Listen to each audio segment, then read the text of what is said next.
on, fish folk? Those of y'all new to my channel here, my name's Austin, and this is Fantastic Freaks. And today, got a little video that's a little out of the norm of what we've done on here in the past. So if you're like me and own a lot of aquariums, you're always looking for that new fish to capture your attention, but perhaps say you're running out of space in your fish room. If only there was a way to stack some tanks on top of each other. Well, there is a way to do that actually. You see it in fish stores a lot, but there's actually a way to build a stand where you can hold two tanks basically to where they're right on top of each other. Like I do here with two of my 75s. I've also done the same thing for two 40 breeders and a 20-gallon long down there. Long story short, it's a great way to have multiple aquariums and not take up as much room here. But how does one exactly go about to building one of these multi-level stands, we'll say? Well, in today's video, we're going to do exactly that, because now that I have two 75s that some of you already know about from getting from a certain store nearby here in town, we need one of those ourselves here now. Before we get started, obviously this will be mainly designed for a 75-gallon tank in terms of measurements, that is. If you have something like a 55 or a 29, there are plenty of other things in this video that you can still follow along. It's just obviously change your measurements accordingly. Let's get building. Before I pick up the drill one time, or even as much as cut a single board, I like to make a little tentative plan of how I'm gonna build this thing. As you can see, little drawing here, and then I measure out each board of what we're probably gonna need to take care of this. Of course, you wanna take into effect of, how big your tanks are. Obviously a 75 being 48 inches or 4 feet wide and 18 inches front to back plays a part in the measurements here. So I need four 48-inch boards here. We're gonna make the stand overall shelf to shelf 40 inches here. So the very bottom of the stand to the tip top of the top shelf, 40 inches there for the legs. We also need two 16-inch boards there as well that we're gonna use as a center brace board. And then we need 8 19-inchers to put on the outsides, as well as some support beams that will explain those parts a little bit later. The tools I'll be using to help make another stand similar to this will be, of course, a miter saw. And, of course, we'll be using a power drill. We'll also be using some waterproof wood glue. You don't have to get waterproof, but I would highly recommend at least water resistant at the least there. And to make sure we got all our measurements right, a tape measure. Holding it all together will be these number 8 2.5-inch wood screws. All right, we have our 8-foot long 2x4 studs here, all ready to have us chop down with our miter saw here. And of course I got a Fish Fam stream going here. Shout out to Stephen P 2003 Aquatics and his Wet Your Plant stream. Now that all the pieces are in place, it's time to start building, but first we're gonna need some catchy building montage music. Yeah, just like that. We're embracing our inner Bob Vila, or Tinder Tool Man, whichever you're more into.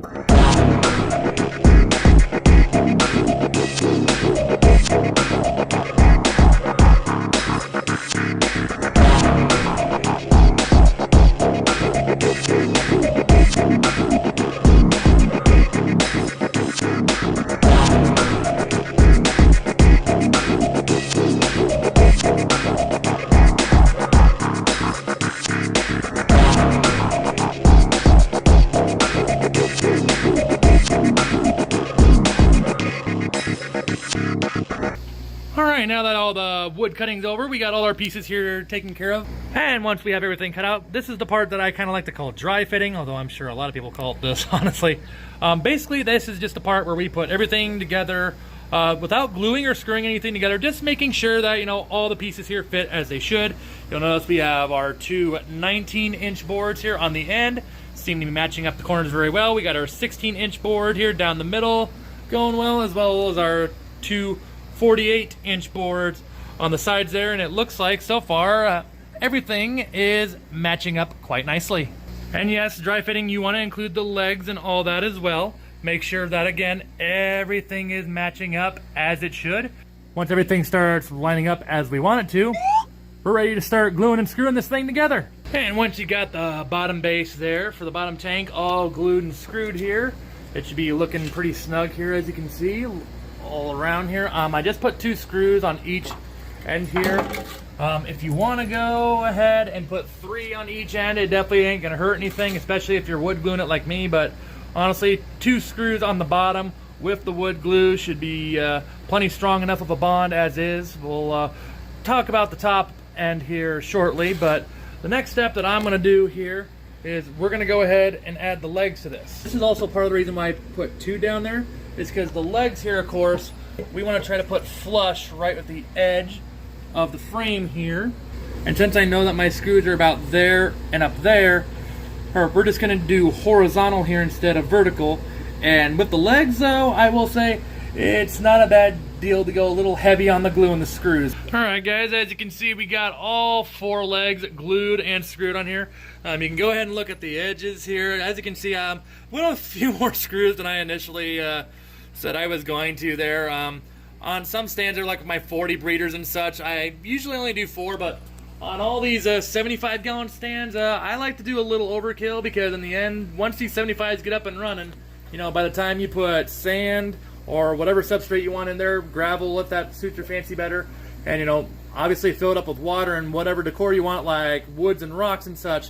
It's not too hard for these tanks to weigh a little over 1,000 pounds. Especially when we're doing something with the legs here. That's a big part of holding the weight for the upper tank up here. If it's not a bad idea to go ahead and put an extra dab or line or 2 of glue on here, and maybe a couple extra screws to give that little extra solidity to this stand.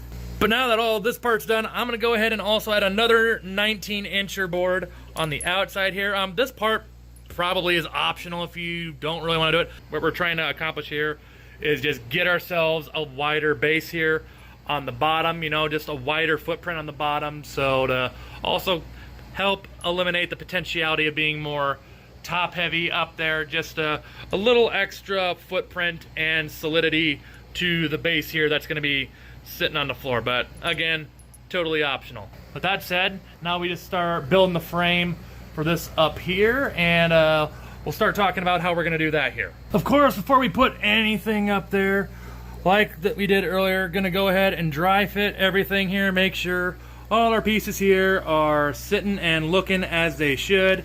And as you can see here, everything seems to be sitting properly, looking good here. So this part looks pretty much ready to be glued and screwed. Before we do that though, we do have one more thing here to talk about with our legs here. Especially since I haven't mentioned it before, this is the part of the video where I really want to stress that this is the part where you really want to make sure that, you know, all your legs are level. Oh, and by level, of course, that means you have it on the ground here. Get yourself a little level like that. As you can see right there, I mean, this side, we couldn't be too much better. That's right between the lines there. That is about as good as you can see right there. To the other side here, you notice that over here, we're not quite as perfect there. It's actually a little bit in the bubble there. Obviously, not a very big fan of that. If you got this problem, it's not a whole lot to worry about. We just got to take a little bit off this leg right here. If you got like a little scroll saw, that's one way to do it. The better way, though, in my opinion, is if you got like an orbital or belt sander, just go right on the top of this thing right here and just slowly shave it down until your thing goes right where you need it to be, and that's ideally right in the middle. All right, now all my legs here should be good to go.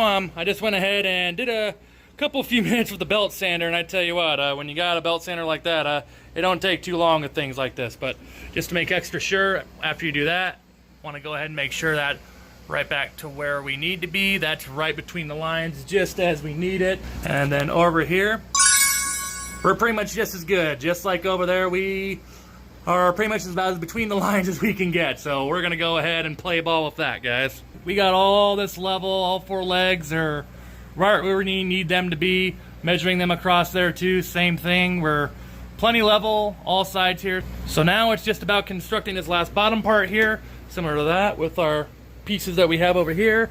And then we'll start putting it on the top here. Just triple check to make sure everything here sits as it should, and we're ready to glue and screw this thing together. Alright, we got this all put together here. Now it's just a matter of connecting this part to this part. How do we go about that? By just like this. And by this, I mean we have the whole thing now flipped upside down to where basically it's almost exactly like as what we did up here, only obviously we're not going to put the outer board up on here. It's just a matter of now just making sure everything here is all lined up as it needs to be here. And once it is, we start gluing and screwing. And again, you want to make absolutely sure though that everything here is level and as it should be here, because if it's not level, I mean, you can adjust it a little bit later here, but it's a lot easier to make sure it's just level and as should be right here, right now. All right, well, it's really starting to look like something now, ain't it? Awesome. It almost looks like it's a done deal, right? Not quite. Well, obviously, once again, now that we have everything glued and screwed on here right now, we want to make absolutely sure that before all the glue dries and such, I use a slow drying glue for this exact reason, to make sure everything is level. As you can see there, actually let's put that a little more center. Or as you can see at the bubble there, yep, we're sitting pretty good there. Across the middle here, or you can see for the most part, little bit outside that bubble. I'll show you why that is in a minute, but once we get down here, yeah, we're, let that settle there a little bit. Yeah, as you can see down here though, we're looking pretty good. But, well, if you look at that right there, and I probably don't need to put a level on there to see that, yeah, obviously one of our ends here sagged down a little bit as we drilled it, so we're going to have to correct that. You can think that you're, just because you're on a hard, seemingly flat surface that, you know, you shouldn't have to, but au contraire, things can go out of whack when you least expect it here. So, going to go ahead, we'll sort that out here, and then we'll get to the final few steps here. Alright guys, so these edges here are looking pretty good. As you see, a little bit of a crack there. That can be taken care of. We're not putting any weight on it tonight, so obviously put some wood glue, send that down there, and that'll help fix that up a little bit here. But all the edges now, all nice and flush with each other, looking pretty solid here now. And yeah, it's looking a lot like a stand here now, ain't it? As you guys may remember, we have two more 19-inch pieces of wood here. So this is the part where we use these final two at. We're gonna put it like snug right up against this part here, almost applying like a little pressure, trying to make it as snug with this whole thing as possible as well. And we're gonna put it right below our top shelf here. And those of you curious as to why, what this basically does is when you put it snug up against the top here, it basically helps work as an extra supporting brace to our top shelf here for our top tank. The other thing though that I will say that as you put these in here that you want to be careful with is make sure you're giving yourself enough room down here to make sure that when you have your tank on the bottom there, like what you see on the background here, is that you can still open your lids. As you can see on my first 75-gallon tank stand, this is actually the first two-level stand I ever built. I did not fully take that into account. I should have put it up in about another inch and a half here for my lids there to clear that. I did not quite think that part fully through. Hence why you'll also notice that this is about 2 inches taller than my other stand back there. I have definitely decided that I don't want to make that mistake again. Alright guys, and there we go. Went ahead and as you can see, used 4 screws on each side. That side's a little less uniform. Had a little bit of the wood over there that was starting to crack on me right about there where my finger is. And needless to say, we don't want the wood to crack anywhere on here, not even here. So definitely want to move the screw elsewhere there, but otherwise 4 screws each side there is plenty. Honestly, if you just want to do 3, that would probably do it alright as well. But again, just a little extra security with the screw and glue there, just make the stand a little extra solid there. But now it's just all about that everywhere throughout the stand here, just letting it sit and let the final bits of the wood glue and such dry here on the stand, finalize that bond and such and make it extra strong there. And then after that, multiple ways how you can test it. If you're feeling brave, you can go ahead and put tanks on this right away. Especially on the bottom though, you probably wouldn't have a problem. It's obviously the top part where maybe you want to be a little cautious. Some people have just put like big bags of play sand on there. Like obviously play sand bags can come within 50 pound per bag. So I mean, go grab like, you know, 6 of those, you know, pay $40 sometimes even less depending where you're at. Just stack them up on here on the edges and such, because obviously that's where the tank weight's all going to be, is all surrounded there. If you also want to take an extra step to even make this even more solid and, you know, help distribute the weight throughout, you could put a little sheet of plywood on the top and the bottom there.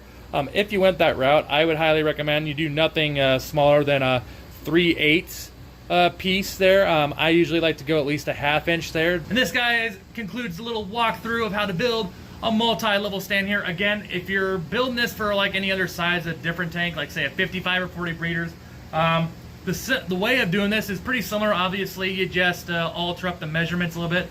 Pretty simple, really. But let me know what you think of this little walkthrough in the comments below. Did it help you out here? Are you feeling a little bit better? Maybe taking on one of these projects yourself here in the future?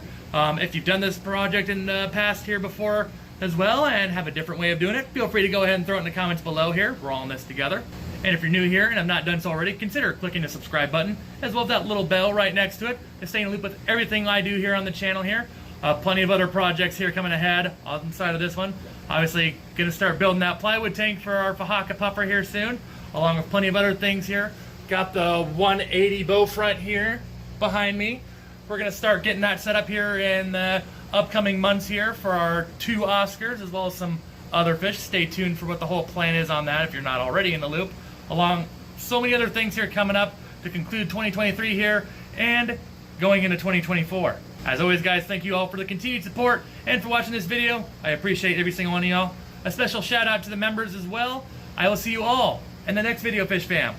As always, stay fantastic.